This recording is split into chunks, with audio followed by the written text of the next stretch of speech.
Green getting wide in behind. Can he whip it?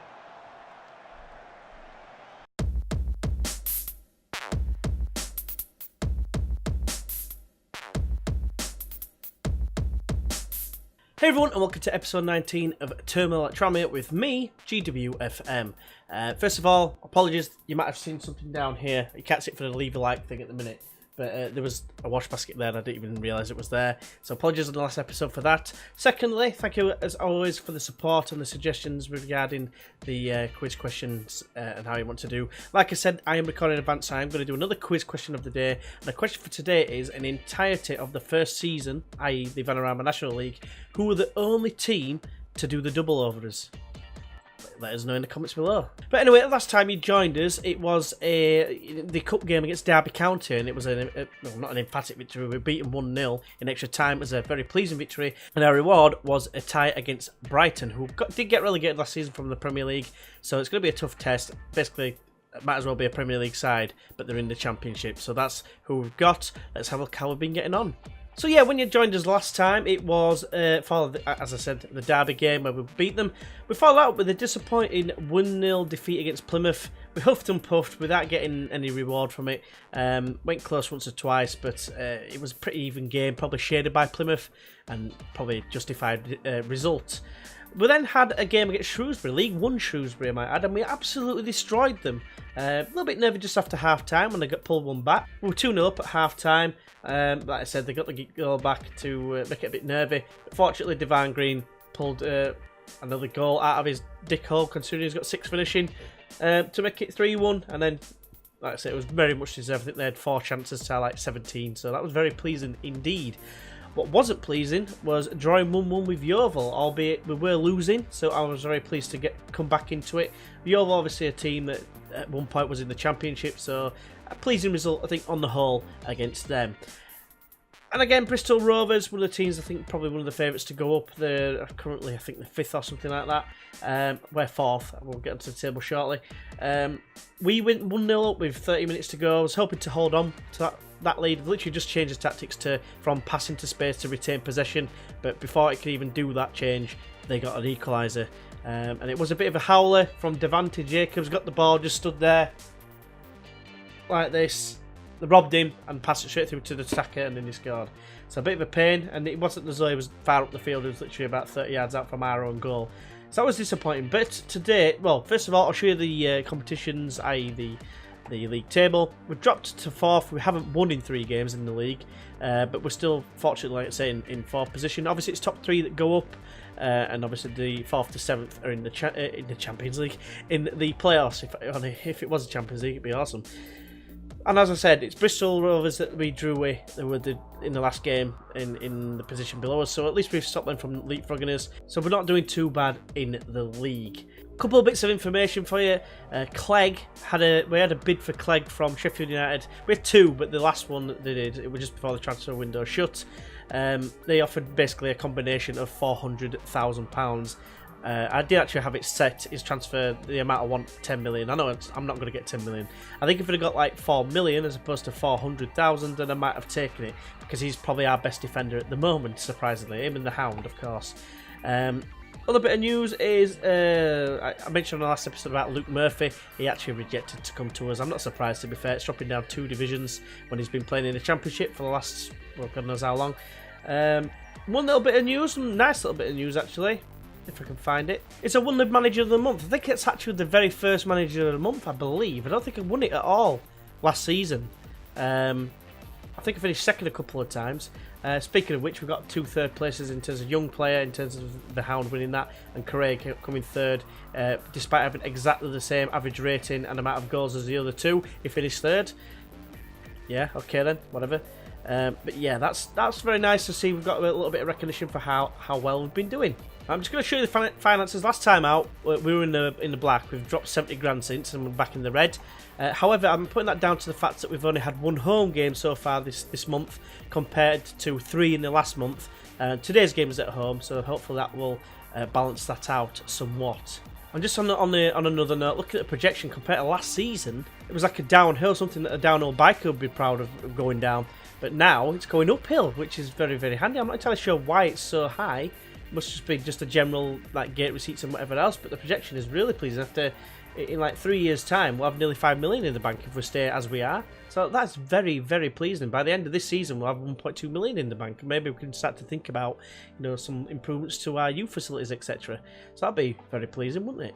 But as mentioned, we are playing Barnet, who were, of course, managed by Edgar Davids. I'm going to quickly see if he's on the game. It appears that he's not, unfortunately. Apparently Scott Davis comes up if you put in Edgar Davids.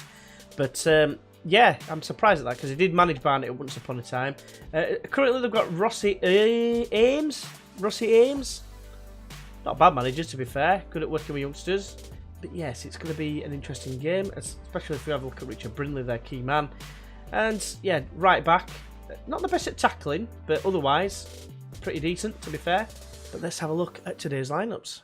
Right, so here we go then. I've had a few little issues with regards, it's my own doing, all the low knees. It means that Tamban is missing out quite a lot at the minute when I'm rotating. So I've got Davis in goal, we've got Sessegnon at right back, who's been away on international duty, so I thought I'll put him back in. Bucks at left back with a familiar centre back pairing of Clegg and the Hound. They've got Kirby alongside Guy, Dunn just ahead of him, Tollett to the right, Jacobs to the left, and Alabi was shown some remarkable improvements in training, as mentioned, by the assistant manager, whatever. He starts up top today. Barnet start with Stevens in goal. They've got a back three of Santos, Prosser, and Graham. They've got wing backs of Brindley, the guy highlighted, and Johnson at on the left hand side. They've got Smith and Gilmore in the middle of the park with McGurk ahead of them, with Coulthurst and Tarpey up top. Coulthurst, I think, is their top scorer? I thought it was on the list, but he mustn't be because Correa's now got 5 and he's not on the list in the top scorers. Anyway, it's getting into the dressing room. So now I've got the shocking selection of team talks here. We should be winning this one fairly comfortably. We haven't won in 3 games ourselves, so we shouldn't be winning it comfortably. So I'm just going to say, let's give the fans a performance, just purely for the fact that it's probably the only one that's any good. Fortunately, we've got a bit of greenery from the goalkeeper. Hopefully that rubs off onto some of the other players as I give them a bit of faith. Only 3 of them are motivated, but I think it should be. It's a decent result. As long as you're not getting reds. I don't want to have them stressed by saying I expect to win. Like I said, we're not exactly in the best of form in the league. 1 loss and 2 draws. But we've been playing quite well though. Early highlight, 2 minutes in. Jacobs has it, plays it to Guy. Has a go! Stevens with an acrobatical, pop-lyrical save. Right, done with the corner. Whips it in. Don't think I've seen us win a single header yet this season. Dunn finds Tollett edge of the area. Can I have a go? He does. It's ricochets all over the place, and then there's a good tackle, but the danger's not gone yet. Dunn on it now. Is he going to lose it? No, plays it to Tollett. Get it whipped in, mate. It kind of does, sort of. It comes to Guy, edge of the area. Now Dunn, whip it in. He does. Jacobs back post. Get in there. I felt certain that the highlight was going to finish, but fortunately it kept going, and Jacobs has done. He's had a really good start to the season, to be fair, Jacobs. So apart from that error that cost us the 3 points, well, 2 points against Bristol Rovers, but yeah, relentless bit of pressure early on, and it pays off. Good ball in by Dunn. Yeah, nice one. Top man. But yeah, I've currently obviously haven't have youngsters on the bench, and I must admit I have made a mistake. I've not put on the young left midfielder. I've left him off, and I've got the right back on instead, and he's not fully fit, but it is what it is. I've been bringing him on the last 10 minutes or so just to try and get him a bit of game time, to get him to improve. His technicals aren't great, but if I can improve them, I'll be laughing. Right, so I've just encouraged, and I've changed it to pass into space. I've added that onto the team instructions. Hopefully it's not going to come back and bite us in the ass, because they haven't had a single shot so far. I've just thought, we're playing a team that's playing pretty poor, and we're expected to win, so I might as well try and create some chances, but instead they're going to create. Well, I thought they were going to score then. They put it into the side netting, looking at that. Right, free kick Kirby. Yet to see us score a free kick yet. The goal against Yeovil came from us messing about with a free kick similar to that, and they're countered and scored. So I'm hoping that they don't do that too often. Kirby's casually jogging now towards the throwing line. Now it's Tollett even, whose determination will not increase no matter what. Now it's Dunn, whose did go from 2 to 4. I was hoping Tollett would do something similar. I'm not entirely sure how to increase it unless you tutor them, but if they're not, if they're classed as first team or something, you can't tutor them. So I don't know how else you can do it. It's long clearance to Coulthurst, brings it down to Plevy, gets away from the Hound. Clegg's not nowhere near Tarpey. Tarpey can have a shot. Davis there. He's caught a lot of balls in this division. Last season he couldn't catch a cold. So half time is upon us, and we've played all right, but I'm going to say don't guard against complacency because it's only 1-0, and we've already thrown away a 1-0 lead in the last game. So, but otherwise we're not playing bad. It's Alabi's playing shocking, and so is Buxton. But he's got on the yellow card, and my personal experience is if you tell them to play badly, they get fired up, and then they'll go into a bad challenge. So I know you can tell them to calm down, but the fact that this tactic it doesn't create many yellow cards. I think the most yellow cards I had on one player last season was 6, which is crazy, absolutely crazy. Bear in mind I'm accustomed to having a player get 15. That's usually because I normally use, especially at this level, a ball-winning midfielder. But it was a different approach I was trying, and it's working so far. Stevens makes a save from a long-range guy efforts. We have got Slater on the bench. He's showing some awesome improvements as well. Hit it, tell it, mate. It does, just not far away, just over the bar. A few more seats getting filled. I was just to pause it. For some reason, the timer was going really fast while I was trying to do this. So I just had to pause it. So we're going to bring on Regan Slater for Guy, actually, because he's playing slightly worse than Kirby. Move him across, get them in the natural positions. Jack Dunn's not playing. He's playing all right, but he's a little bit tired. I'm going to bring... I think I'm also going to take off Ben Tollett because he's not playing the best. Bring on Divine Green, get him a bit of game time, and see what happens in the next 10-15 minutes or so. Hopefully, we'll do the business, get a second goal, make it, try and pretty much put it to bed at this late stage.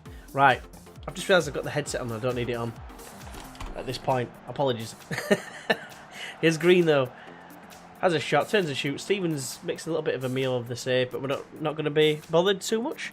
I can't believe I've had the headset on all this time just because I've been listening to other content creators while I've been playing the games to get to the next point.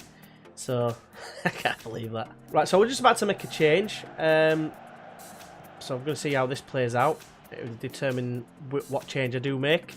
If we go 2-0 up, I might bring on the youngster at right back. If we go 1-1, it might be an attacking substitution. Prosser finds Smith in the middle of the park. It's to Nicolau, I want to say that's his name.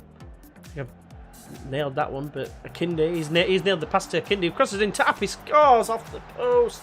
And like I said, this is the change that I'm going to make now. It's going to be an attacking change. Who do you bring on at this point? Do you take off Dunn? Do you take off Alabi? Alabi's been shocking. Correa, come on mate, be a hero.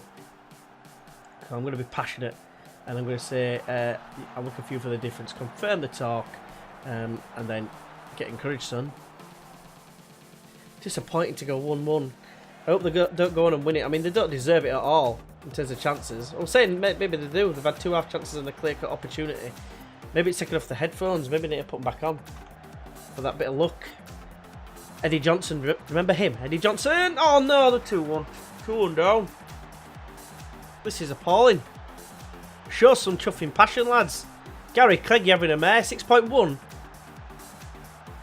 Disappointing this. Gilmore found it through to eventually to Akinde. Johnson was there, like Randy Orton out of nowhere. And Akinde just leapt like a salmon, beat Clegg in the air. And all of a sudden, yeah, there's no point, is there? Because it didn't work.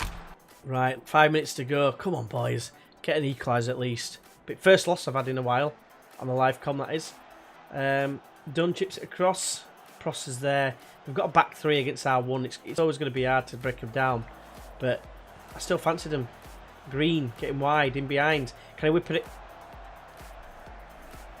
Less said about that, the better. I think it's fair to say. Tarpey.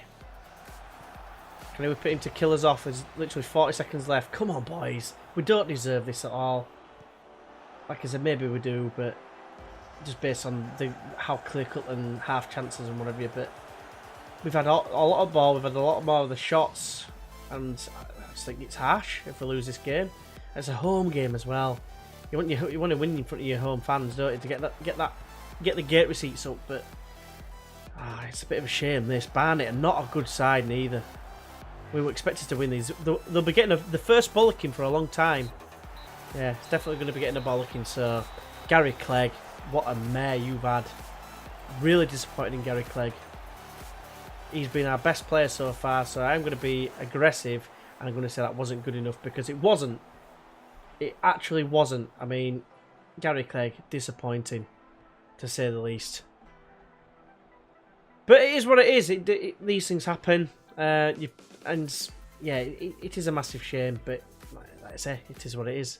So coming back for the next episode, it's not going to be a long wait. Well, in terms of for me recording, we're going to come back for the Brighton game. I've got to. It's the third round. It's a big tie, and I'm going to play Notts County first, and then take on Brighton at the Amex Stadium. Yeah, the American Express Community Stadium.